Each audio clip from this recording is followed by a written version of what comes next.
young guys in the hobby, which is good. He's very knowledgeable, and he also has the best hair in the hobby. So, Oscar, thank you very much for doing this. Thank you. All right. Thanks for everyone for showing up. Oh, I forgot one thing. I'm sorry. Next year, there's 4 spots open for seminars. So if you feel like you want to do a seminar, get a hold of me, because those spots fill up really fast. And you wouldn't buy it. You got a certain part of your collection or some knowledge in the hobby you wish to share with everybody, do a seminar. You'll find it's real rewarding. I did one many years ago, and nobody came, but it's still fun. No, it is. I did one on Colorado. I remember that one. Yeah, it is fun. You learn. I learned a lot myself by doing You one. did. I remember that. Yeah. That's good. So if you decide you want to do one, just catch me and I'll put you down. You got your choice of any of the 4 spots right now, so you're good. All right. Thanks for everyone for showing up, and I don't know, hopefully I'll be able to kind of get some knowledge or give you guys a little bit of insight as to what happens with the chip market, or let's say individual chips when, let's say, 2 racks go up on the market, or 1,000 chips here or something like that, or let's say those chips get dispersed from person to person. But a large part of it is, in the past year, there's been quite a few number of these, let's say, racks popping up on eBay, and Trk Forum being one of the larger places. Even one larger collector who recently joined the hobby in the last year and a half, who recently started finding these crazy racks. The billionaire? Yeah. So that's in the later part, but we'll talk about that. So to begin in, we'll talk about these things to begin with. So I think there's 6 main ones we'll talk about. And these are either, let's say, a rack short of, let's say, 3 chips, a set that's nearly 700 chips, let's see, and 72, and even the Binion's chips, there were thousands or tens of thousands that popped up on eBay, and price got affected by that. So first one we're going to talk about is the Ted's Club chips, TRK small crown chips from California. Don't really see them too often, but there's one guy who has about 700 of them, and he acquired them years ago. Recently just showed them online a couple of months ago. Stardust NTV 25s, Royal Nevada 25s, Rancho 25s of the TRK small crowns, black gold, which are these chips that were actually posted on Facebook, and obviously the Binion's horseshoe, the hoard. So let's get into it. Before that, we'll talk about these. So, plenty of pros and cons when these large finds are being discovered. Most people would maybe think of them as cons, as they're being negative, because let's say if a chip used to be $1,000, it might easily drop to a couple hundred.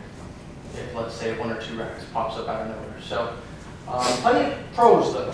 So it kind of gives us an insight as to how many chips are actually out there. If we have information that one collector says there's only 2 known examples, well, it gives us plenty of insight to say there's, let's say, 1 or 200 of them, and they haven't been destroyed like many people say, or maybe they've never been found or somehow lost. Gives us a possible quantity that's still out there and readily available if somebody were to want to purchase one.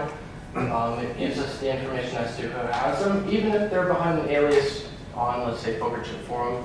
It gives us kind of an indication as to where they're located, if they have their actual location.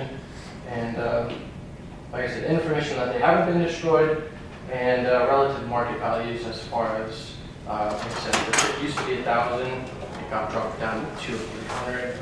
It gives us an ongoing market value, I guess we could say. As far as cons, the market value will drop, and it will differ quite drastically. Plenty of fear, let's say if somebody did have a chip that they did buy, let's say at 1,000 or 1,200, kind of gives them a fear that their chip value is, I wouldn't say 100% lost, but let's say 50% of it's gone. The one chip that was once rare is no longer rare, even it could be in the hands of a collector that says they're never going to sell them. You never know if they're actually going to sell them, or if they secretly sell them off through, let's say, a private message or something like that. And obvious fear in the hobby, FOMO, people fear of missing out, and along with a bunch of other things. So we'll now get into it. So Ted's Club, the card room, these are Trk Chips that were posted on the PCF. Otherwise known as Trk Chips by a member. Originally found them 12 years ago at an estate sale. The lady selling them said that her husband used to work there, probably was a dealer or some sort of linkage to that. And at the time when he found them, the chips were selling, let's say, around somewhere around 15 to 20 per chip. Now, I wasn't exactly sure as to what denominations is in the picture, but there's 5 different denominations. 25 percentage ones, 5s and 10s, and it seems like the fracts were the majority portion as to what was in there. But I do know, like, the 5s and the 10s are the more expensive ones. Obviously, they probably didn't make as many of those compared to the fracts. But more recently, they've been that price went from 15 to 20. Now they're selling for somewhere around 65 to 85 a piece. So this is kind of an indication that, let's say, if a hoard is found, or let's say if these chips were sitting in someone's estate, that the value in this case didn't decrease, but it actually increased. That could be large, let's say, that people have kind of jumped into the hobby, so there's more people who want them, or specifically for TRK like myself, I really like them, so it could be that more collectors are trying to go after them. So, yeah, like I said, and the current owner has had them for 11 years now, total of around 688 chips and mixed denominations, so those are pretty cool. And here's the actual order card that's on Chip Guide. So it shows that obviously the cracks were the most ordered chip, I guess you could say. And then the 1s, 5s, and 10s, at least the 5s and the 10s, there's less quantity, but most likely the large portion of the chips currently sit with the current owner, and which would in turn make it harder for people to get an individual one for their collection, which would increase the price. So supply. And that's the main kind of thing about this whole thing about these large finds being found. It's all a game of supply. If there's more supply out there, then the price is going to be lower, but if the demand's higher, then the price is obviously going to be higher if the supply is low. Next one, Stardust NTV chips. So this was another thing that was posted on Facebook last year, and if I remember correctly, yeah, there were 97 of them. So in the span of, let's say, when they left the casino or were sold after the Stardust closed, maybe 3 of them were sold individually. But these specific chips I haven't seen too often, and when they do sell, they're priced well and they go quick. So in this find, there were 97 of them, and like I said, they were posted onto Casino Chip Collectors Facebook group by Craig Bryant. I did a little research. I found in 2008 the chips were selling individually around 50 to 75. So back in the day, they were a little bit more expensive, but more recently selling around 24, 25-ish area. So I'm not sure if that had to do with obviously the quantity being found out that there's more of them on the market, so it drove the price down, or it could just be that I'm not sure. People want these chips for their collections, but in this case, I believe it was the hoard got found, so increase, or in turn, the price basically got slashed in half. That could be a large reason as to the majority of these chips. We see their high values and they drop pretty dramatically. So that's the Stardust. Then there are these Royal Nevadas. And in an old school rack as well, you don't see these in this quantity at all, at least from what I've seen. So whole rack of Royal Nevada 25s. They're posted on eBay. Originally, they were listed at $9,000, which would have made it 90% shipped. I'm not sure anybody who's going to pay $9,000 for a rack of these, but The price has been reduced down to $2,500, which is, like I said, more reasonable. Although we have to think about that there's more quantity of the chip, and the chip comes out hasn't been seen before. If you're selling something in quantity, you generally want to go under market value. If a chip's listed for, let's say, $19, and you have 2 racks of them, you generally want to sell them either, let's say, 12, 14, even sometimes lower. Depends on what the chip is and what the demand of the chip is. But these chips recently have been selling as low as 11, all the way up to $50, and even up to 80 in the last year. So quite a bit of fluctuation, even though this rack itself, I think it's been on eBay for around a year now. Nobody's bought it. But a lot of those are known for that though, so it's not really new to the hobby. Correct. Okay, so seeing- there are, most collectors have them already. Right, but seeing the whole thing is seeing a rack at least. Oh, they're beautiful. Yeah, I've never seen a rack. So, Old timers, years ago. yeah, others pretty neat. Then we have these. I think I spoke with you on Yeah, what are those? So these El Rancho TRKs. Early TRK that was used at the El Rancho. There were 72 of these found, and similar to a majority of the stuff we've talked about so far, they were found at an estate sale, garage sale, or let's say they were sold by some relative of the family. They didn't really know what they had. So these were sold around October 21st on eBay for $1,500. The chips, they were generally sold for around $100 for a long time. And after this group was found, so if I understood it correctly, I'm thinking the person who bought these then kind of tried to flip them and started selling them on eBay for $40 by now, and they just snapped, sold left and right. So in this case, the price dropped even, let's say 50%, or even a little bit more than 50%. So interesting stuff. But yeah, if we take into the account that the chips that used to be sold for around $80. It's a cool looking chip.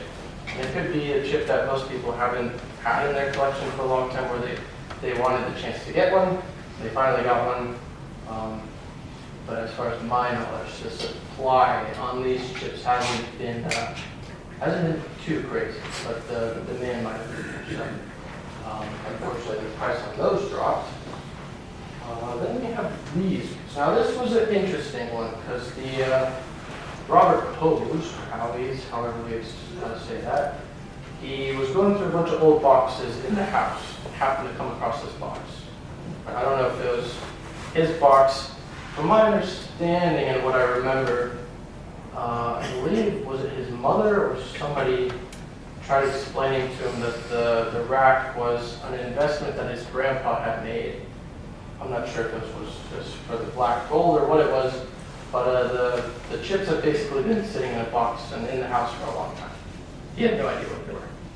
So then some person in the comments wrote that the Shipwreck price was a T, which was $350 to $399, which would have obviously made it a higher end kind of rare chip. And I couldn't find any sold before 2021, which was when they were found. And after that, there were a few sold on eBay for $200 per chip. I think there was probably only 2 or 3 listings. And then there was one listing for 2 chips for $200, which would have been $100 per chip. Now, according to the BC and Will's order card, there were only 400 of these chips made. So seeing one rack like this, or even a partial rack like this, is quite interesting. But again, in this case, the price got slashed in half as more quantity came out. So for what we're seeing, there's a large portion of this stuff, the prices get slashed easily in half if there's a larger quantity found. Now, there could be ways to counteract that, but what I've seen, there's plenty of people who find stuff like this and instantly post a picture, not knowing what they have, and the price just plummets, which makes it good for some collectors who want it, makes it bad for some people that already bought the chip. So then we have this chip, the Binion's Horseshoe Stuff. So it was July 2020, or a couple months before, there was a bunch of this Binion's Horseshoe Stuff hitting the the market, on eBay, poker chip forum, all over the place. I'm not sure if it did take everyone by surprise, but I know it took me by surprise. I never knew how much money that this stuff was out there, or even still hiding, let's say, in a safe. But like I said here, I'm not exactly sure as to what the story behind the whole hoard was. I'm sure there's a couple people out there that do know more details about it than I do, but what I remember looking on eBay, I used to go back on eBay every night, look on and on and on. Probably all the way to page 10 in maybe an hour or two. So there were easily one or two racks selling every week, and there were 1s, 5s, 25s. I remember the 25s being primarily the most sold one, I think. And then there were some listings for the WSOP tournament chips, which are shown here. Those, obviously, there's not as much supply, but the demand on those is very high. So if you have one, or let's say if somebody has a set, it's worth a lot. But the cash chips were selling somewhere around $250. Doesn't seem that the chips before that even sold for much. I remember seeing them, they were somewhere around $8 or $10 a piece for, let's say, the 25s. 5Ks were selling somewhere around, is it $30 or $40 a piece? At one point, 5Ks were selling for as low as $18 a piece after the hoard was found. So easily on those, the price got slashed. But yeah, plenty of people building sets of these or trying to collect the sample sets of the NCVs and tournaments. And they were paying good money. I know there's still people trying to find, I think it's the 1K and 5K tournament chips, and they're asking crazy prices, or even trying to ask people crazy prices. So in that case, the demand is very high, but the supply is extreme because nobody wants to sell it. So in that case, it's a little bit of a positive. Now, talk about this excitement, the recent stuff that kind of hit the internet, I guess we could say. Now, I don't know a whole bunch as far as information about this stuff. I know there's a lot of speculation and skepticism and all kinds of stuff like that, but we'll talk about it and then we can kind of discuss. So these, if you don't know what I'm talking about, if you're not on, let's say, Chipboard, Poker Chip Forum, or Facebook, over the past 2 weeks or let's say a month, there's been a member in the community who found an insane estate acquisition, which he worked on for the past year or so. In the find, you can find chips such as like Cortez TRKs, the Sands TRKs. There was a rack and one Milton Palace TRK. Was like a rack of all the 5s, El Capitan 1s. There was a barrel or something shown, and some other things that haven't been shown yet. But a lot of speculation about the chips. I am skeptical about them, just because this stuff doesn't pop up out of nowhere. I mean, you're not supposed to see. I have a question, it's probably a stupid question, but are you saying that because are they making fakes of stuff like this? Really? Well, that's skepticism. Well, We can discuss after. yeah, no, I don't, I'm kind of new to the hobby, but I collect coins, and that's why I got out of coins, because there's too many forgeries out Well, there. I'll go ahead and say this. The Sands 5s are supposed to be over 5s on the chip. There's over a record. I haven't seen anybody make fakes with the specific spot patterns where it's got where the spots don't go that deep into the chip.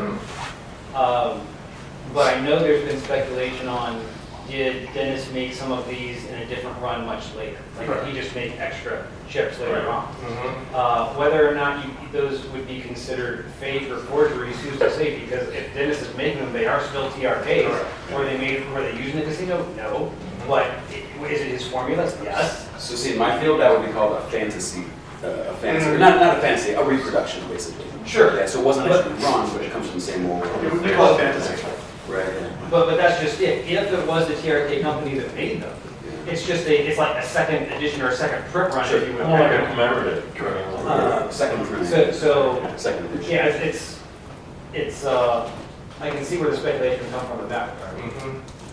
But I guess the main reason, let's say if we're talking about that, but people want to think they have the actual, was it 62 or 65 that this chip came out? Sure.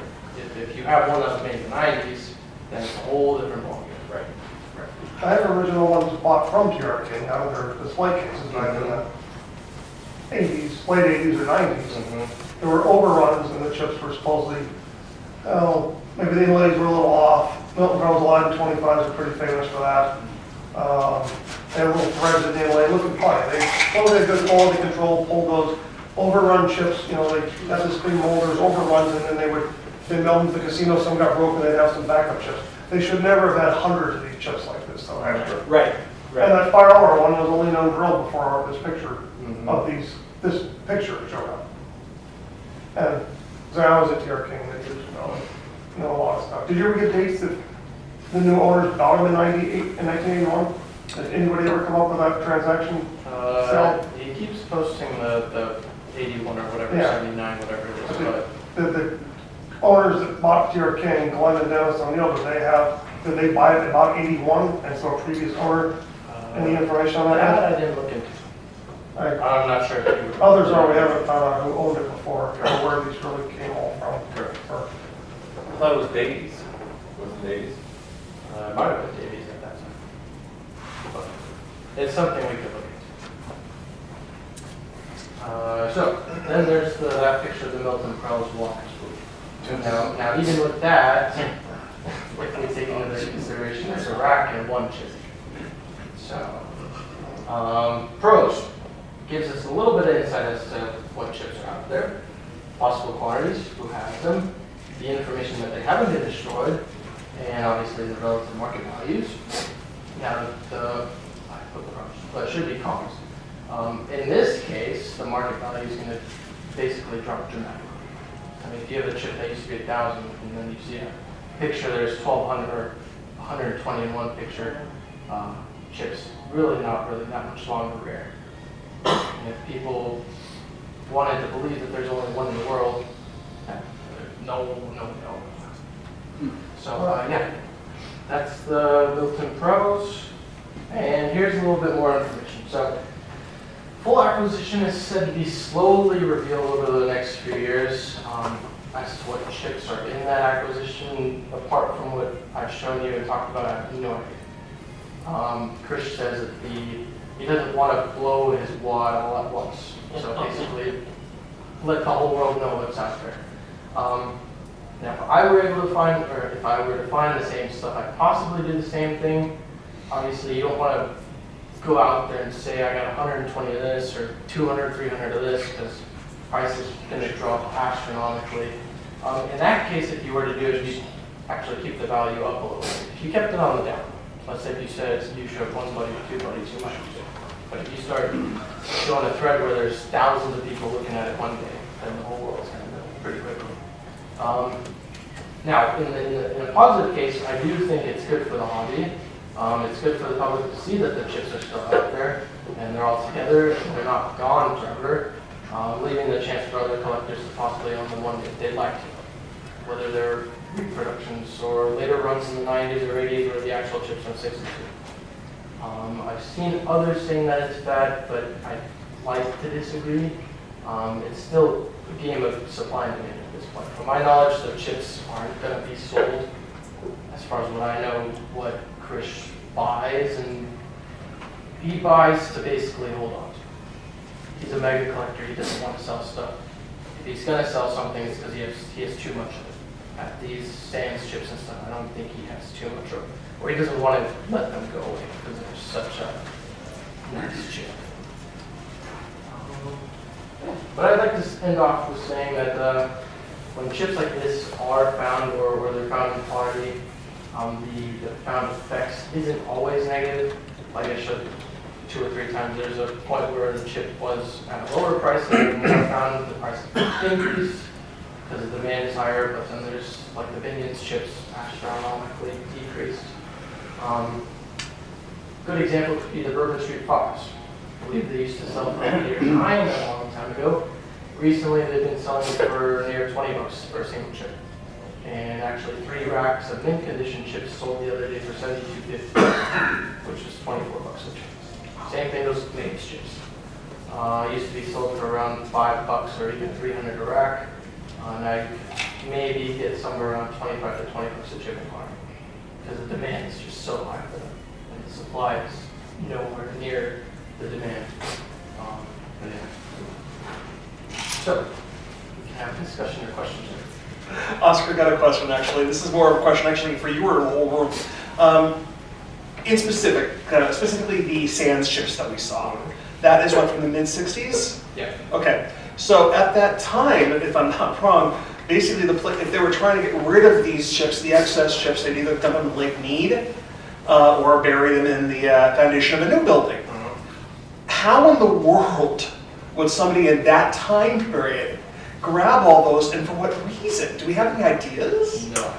That's what makes me very curious about its authenticity. Now, I've had a little bit of thought as to the previous owner or the estate, the estate owner, possibly where these chips could have came from. Now, the interesting thing is, most of the chips are TRKs. So you'd expect them, they either like TRK or they have some affiliation with gaming back in the day. Along with that, there was the Holiday Queen 5s, which should have been a totally separate ballgame because it's a different manufacturer. I have no idea as to who the person could be or what they used to do or anything about that. Probably also taking their life in their hands, knowing that the sands are being run by some very people at the time. You wouldn't want to be caught to off with all those chips. I think the fact that they were found in perfect racks and perfect breakdowns, like the El Cortez is like, so many racks at 50 centers and so many racks at dollars, and it's almost like too perfect. Like, and so if all these racks are perfect racks, because usually when you have overruns, you have like 67 of this or 124 of this. This is like 100, 100, 100, 100, 100. So to me, it makes me feel like this was back inventory that TR King had in stack somewhere, or I don't know. But to me, I don't know. The fact that they were all found in racks of perfect hundreds is kind of telling. Or did they have backup racks back then? Not really. You mean it's like not put out all the chips? Yeah, they have I would think separate backup racks. racks were real rare back in those days. That's what I So thought. they made them and they put them, every one of them went out. There weren't anything in storage waiting. No, they had backup chips, that looked just like the chips were on the table. Backup chips were actually different edge marks and stuff, didn't start until probably 80s. I knew you'd say that, Joe. Huh? I knew you'd say that, Joe. Yeah. I agree. Hey, And just as a point of interest, I was pretty impressed when I saw the first ones with the TR King. But then when he posted the holiday casino chips, and I'll tell you a story about those. Claudine Williams was a friend of mine who owned the Holiday Casino. And the Holiday Queen. I have a picture of her, 8x10, with a shovel in her hand and a wheelbarrow, burying those chips in the foundation of the new casino she was building. And Jean Trimble and I sat down with her one time. This has been when she was still alive, years ago. And the first question Jean asked for, I thought of it, was, did you inventory? She said, well, of course we inventory, we had to. She said, what was missing? She said, very few chips. So that's from the horse's mouth, the lady that owned the place. Oh. those are showing wear on those, from the picture I saw, those Holiday Queen chips. That's the only chips I've seen them posted show edge mix and wear, but if you look close at those pictures, a lot of very funny pictures. But I won't get Yes, all there that are. right now. Do you want to look at it? You want to pull the Holiday Queen picture? Did you? Yeah, you didn't show the rack of those, did you? No, I can pull it up. Can you zoom in? Sure. And maybe some of the other pictures that he posted of all of the racks, when he's talking about not blowing the water. Yeah, he's slow rolling the community. That's I what mean, he and he's, there's tens of thousands in some of those photos. yeah, he's got plenty more stuff that he wants to show. He's just trying to keep the spotlight on Yeah. himself. I've heard a rumor that he might be here on Saturday. Does anybody know if that's Yeah, true? he might be. Chris Menon. He is a, I've never heard of him. he just got into, he owns a branding company and he's out of Los Angeles. He must be a new collector. He's relatively new. Relatively. Well, he's a poker chip collector, not chips like you and I collect, where one of each don't collect. He collects them in quantity. He doesn't do singles. Right. He plays poker. He is adept. His money has bought him experiences to play on certain high dollar streams and things like that. But probably all within the past 2 years. He was on high stakes poker, Yeah. playing with Phil Ivey and Daniel. He came from very meager means and has earned himself quite a successful living. So it's not like stuff was just handed to him, but he has found something that he seems to enjoy and has no problem going after it aggressively. I don't know where he's come up with some of the sands and some of the other stuff that he's finding. It's estate sale, okay, fine. Clearly, I have no idea where that stuff actually came from or when it was produced. But just the fact that it looks nice and it's in unused condition was enough for him to aggressively pursue. Have you heard any rumors about where they possibly could have come from?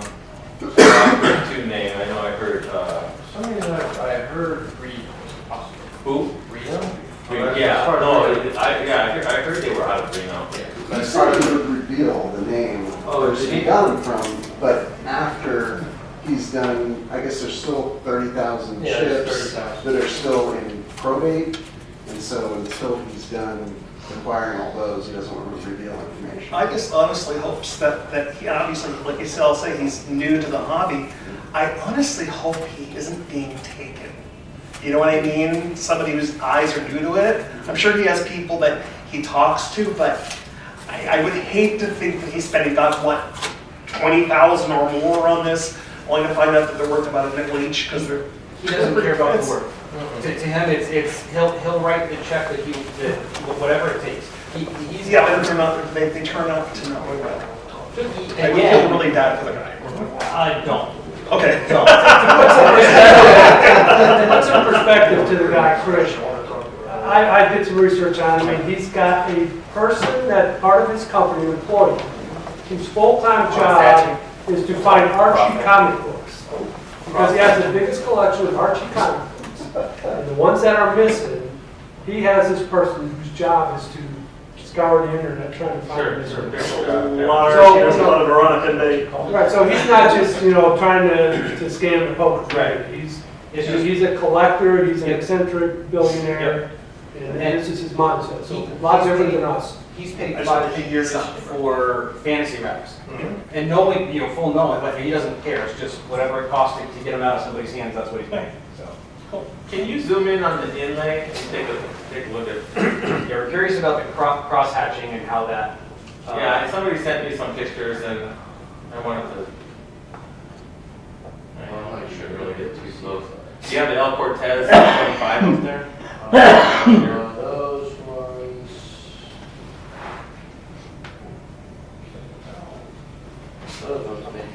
There does seem to be some talk about discrepancy in some of the photos, but I mean, who knows? I mean, I've heard the same thing. Maybe. well, One thing's for sure, we may never know the truth of what really happened. And the possibilities are unlimited. It's, talking about those ships ended up in Reno, real easy to do something like that back in that day. Back in that day, anybody know who Gary Carrano was? Yeah. Gary Carrano, his dad was Don Carrano, who built the El Dorado in Reno. Now Carrano's owned Caesars Entertainment. And Gary was sent to Las Vegas. They were all athletes, Gary, Glenn, and the other brother, Greg. And Gary was sent to Las Vegas to work under Claudine Williams and learn the gaming business. Entirely possible, just a speculation, Gary Carrano could have been practicing, because they made him start at the bottom, dealing. He could have been practicing cutting chips, cutting checks and stuff. He could have taken a rack home with him to his practice, could have taken it back to Reno with him, because $5 a chip, $500, even back in those days, wasn't any money to those guys. So, things like that are possible. I mean, I'm not passing judgment one way or the other. I'm just throwing all the possibilities out there of ways things could have got to Reno somewhere like that. Anything's possible. They also started in the garbage business. Right, that's where they got their money, I understand. Ron was his grandfather. And years ago, when I Don was a lawyer. Don. Okay, the early days in You Reno. guys know who Gino Carrano is? She was the MMA fighter. That's Glenn's daughter. Glenn was the backup to Roger Stahl back in the Dallas Cowboys. Oh, yeah. Years ago, I got a lot of chips from El Rancho, Vegas. When it burned down, a guy went around and collected a bunch of chips. He was in the salvage business. They sat up in Northern California for years, and I bought buckets of them, small crown El Rancho Vegas chips. They Some did were that burned, with- some were nice. People in the recycle business ended up with stuff like that.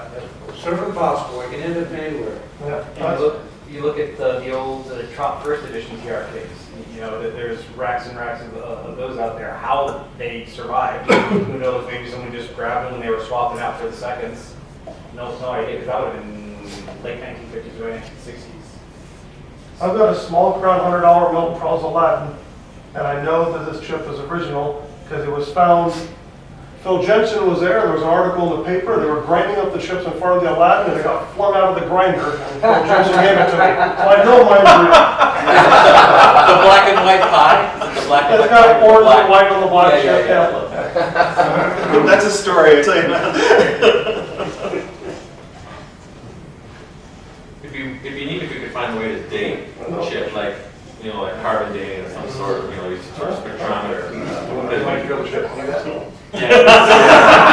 Oh, he's got 101. Give him one. It's used for science. There you go.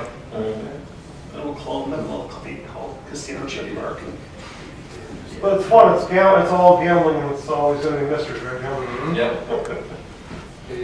One thing to always remember, it's a hobby, collect what you like. If you go. you're in it for the investment, you get burned, I don't feel sorry for you. If you're Exactly. in it for the hobby because you love it, Yeah. then that's fine. Those guys get burnt, that shouldn't happen, because it's a hobby. But because there is money in it and the things that I collect, unfortunately, guys, the truth is, the longer, you know, once we go, there's going to be more and more. They're gonna get better at making the pops, they're gonna be harder and harder to spot once the market grows. And it's all because of the internet. Like, when you started this, you talked about hoards that are just found. There's been hoards that are found throughout history. It happens all the time, but we're just hearing about it because now the older people are getting into social media, the pictures are popping up. But the truth is, the biggest hoards, they're trading between the rich and the ultra rich, and they just want the attention. Right. They don't need your pennies. They don't care if you believe them or not. They're, you know, they really move in very small circles. The richer you get, when you're not, the smaller your circle becomes. And so, you know, I just hope that all of your kids and grandkids are getting interested in it, because some of the stuff that I collect, classic cars, classic motorcycles, the people who are old enough to remember the Model Ts, they're dying off, and so those Model Ts aren't valuable anymore because nobody really remembers them. The cars that are selling a lot now are the cars from the 60s and 70s. They're not cars from the Like 50s. baseball cards. Yeah, so, Nobody remembers. yeah, so get your kids in it, get your grandkids interested in it. I love that guy, having the seminar. Share that information.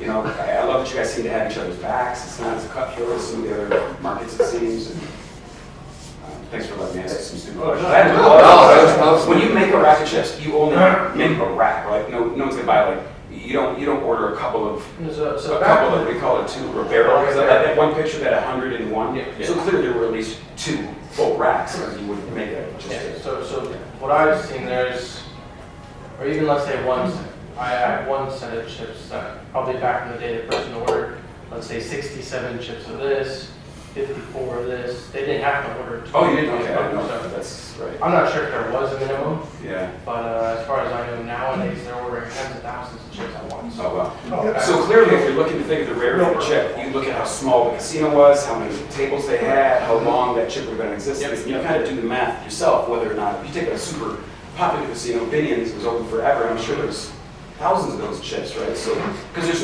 no known, like when you buy a motorcycle, I know how many were made. When I buy a car, I know how many were made. There's no records There available. are some records of some chips available.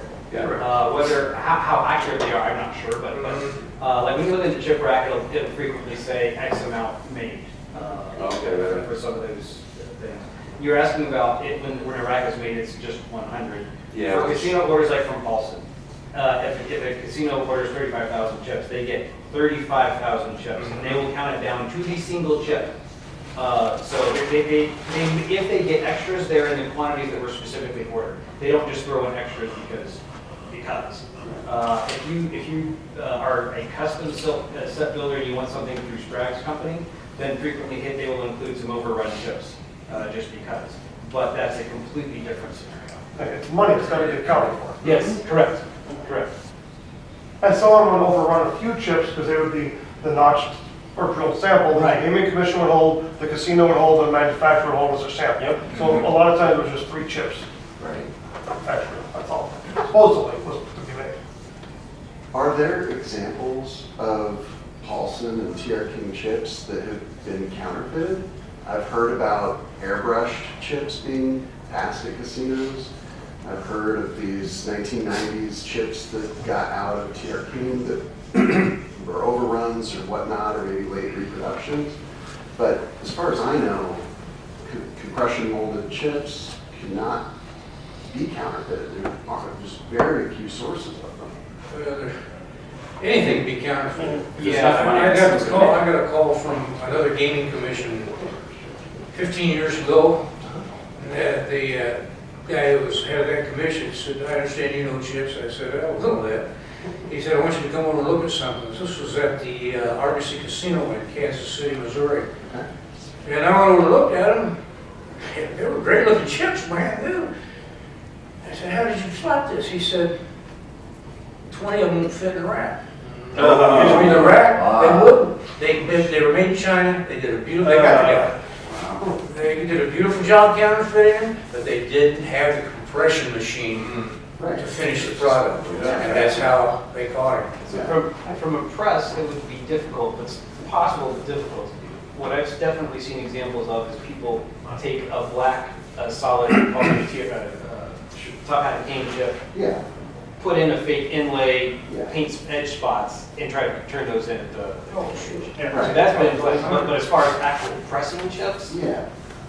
I have not seen that. Oh, no. I have not seen pressing new chips, but I have seen, this has come in the last 3 or 4 years, where people have actually removed the inlay Oh, yeah. from a chip and then had a new, the chip I keep thinking about is the Money Tree 100 and the Mates 100. The exact same colors. And you can just take a X-Acto knife, get under the label of the Money Tree and peel it right off, and then just have a new label put right over it. And all of a sudden you turn the $15 Money Tree chip into a $200 Mates chip. The Fremont 25s were a big counterfeit chip years ago. You remember that? Yeah, that was back in the 50s. Yeah, they were counterfeited. I've got one on my table if anyone wants. And then when, Brought the counterfeit one. and then when Bob Snow opened Main Street Station here, a group of con-men counterfeit Desert Inn chips because everybody would take each other's chips back in those days. So these guys come in and they set it all up because people were really experienced down there at Main Street Station. They were all from northern Nevada and they didn't know what they were doing. And so they set this up that, yeah, we're players, we're coming, we want to play 21, we want to play craps. And they had these DI counterfeit chips that were really pretty easy to tell they were counterfeit. And they were on, a lot of them were on the, this casino, this was City Hall. Yeah, they were hat and cane and they cut them out, But- put them on, that's right. Main Street Station took them and they got them for about 60,000 in a period of about an hour and a half. Wow. And so there's been countless number of counterfeit chips. There's a good thing on YouTube of a team, it's on YouTube, a team here in Vegas that were painting and doing it. They did a pretty good job, really. And if they were smart, what the forgers do with coins is they realize that a fake coin out of the press in uncirculated condition is easier to spot under magnifying glasses, so they purposely wear them, right? They'll do that with chips, I'm sure, too. You actually shuffle them, make them look like they were used, make them look like they were circulated, so no one's going to say, well, it looks circulated, so of course it's got to be real. Well, no, someone just sat there and rubbed the shit out of it to make it look like it, and to fool you guys into thinking it was a chip that had been used. So they do that with coins. When chips are molded and pressed and made, does anybody ever see them? Has everybody ever watched the chip company make chips? Yeah, they'll show you that kind of stuff. Maybe you have, Jim, right? You've seen a few things. I saw TR King set up and had made chips and the whole process. A friend and I saw that and I believe what they told. We're the only ones they're letting in to see that. And then they sold the business, supposedly scrapped the molds, the old hydraulic machines, all that kind of stuff. But it was a very antiquated way of making chips. And I challenged them and others over the years to make some, to see if they would make some phony chips up, and they wouldn't make any. I mean, there were some rare chips where, there's not 100 known to this, but if one showed up, it'd be worth a lot of money. They would not do it. I wonder how regulated the process is, though. Because if the guy who cleans up the night goes, hey, you know what? I know how to do it, and he just makes it after hours. I mean, like, is there someone working for the state that's watching to make sure that if that company ordered 100 of those chips, Not they're only nearly as 100 regulated as days? you think. The regulation starts when they make it to the casino. The other process, Yeah. unfortunately, is not nearly as regulated as. Yeah, because I mean, this is a weird example, but like I have a friend who works in pharmaceuticals, and he's like, do you know how much of this stuff we use to make these pills? They don't regulate how much. So yeah, they make tons of them, the employees sell them on the side in the black market because these companies can't keep track of how much. So I don't know how much, like if every ounce of that mold is, you know, all the paint is counted so that they know that no one's making them. I don't know. I'm being maybe a little facetious, but No, I mean, it's reasonable cost. When your product is money, there's gonna be a lot of people trying to figure out a way to get that Yeah. product. It's just been this way in business forever, ever. Oscar, I'm curious And about. some people are pretty darn clever. Oh, yeah. Yeah. They really are. the other thing I wanted to mention too, when it comes to like things that have been repopped or fancy stuff, and my community of collectors, the things that I buy, you might have the best intentions and know full well that what you're buying is a repop, and you say, I'm never going to sell it, I'm going to divulge the information if I do, but you might go on into it with an honest intention, but then somehow that's going to change hands, and the next guy to buy it might not be so honest. So we frown upon fancy stuff, we frown upon repops. Yeah, it looks great, it comes from India, you can hardly tell. I know it's a fake, but it's the next guy. You're going to take advantage of some naive buyer who doesn't know, and is going to assume that because you posted it for $500, that it must be real. When people are doing fantasy chips in like the set builder world and stuff, there's almost always a distinction to visually separate from the original. Either that's enforced by the manufacturer, Scribe, or whoever else is doing that, or even the community itself is like, I don't want anyone to think that I'm trying to pull one over. Yes, there'll so be so something. make sure that there is a distinct visual difference. Yeah. To keep it They're separate. getting good though, like in India, they're putting the maker. I collect porcelain signs from gas stations and such, and they're putting all the little manufacturer date things that we look for on that. They're really good at that. And they chip the edges and make it look rusty, and they're all over eBay. Thank you, Oscar. I gotta get back to my table, and we can all talk about this for a month, I think. Oh yeah. There's a lot going on. Oscar, I'm curious, in your experience and anybody else's here, so let's say a couple racks of a previously rare chip are found, and let's say it's an odd quantity, like 216 or whatever. But you know the person that acquired them and is showing them is not releasing those 200 chips. They acquired them to be used in a home game and a mixed set for something else. Do people consider the value of the chip based off of the 216, or maybe only the 16 that might be released because you know that guy is hanging on to 200? It's not real supply, if you will. What are people's thoughts on that? I guess in that case, we'd be looking at the 16. If you know the 200 are going to be locked up, they're not going to be available. See, I disagree. I think the 200, the guy dies, his kids don't care. Sure. There's another estate sale that push Long matters. term, they're out there. It should say, it should be an accurate quantity, whether it's circulated or not. I agree. Well, I'm not trying to say to fudge the quantity, it's just more, when we are buyers or when we are assessing value, are we keeping in mind that there are 216, or are we just thinking, well, if there's only 16, then anybody's actually going to have? Are you willing to wait till he dies? Right, and are we going to be aligned when that Or happens? his business goes under and he has to sell it, or he gets a divorce and he has to sell it because the wife's got half the shit. We'll put it this way. The Holiday Queen, we had one guy come up to the table today and said that chip's no longer worth 1,200 because there's 2 racks in the mountain. Of course. It's probably worth a couple hundred. Because there's the 2 racks. Previously known, there's probably only a couple examples, now there's 200. So how much can I buy from you now? Yeah. Still I'll give you 150 for it. Okay. Right down on Microsoft. Well, sure, that's a great presentation. Thank you.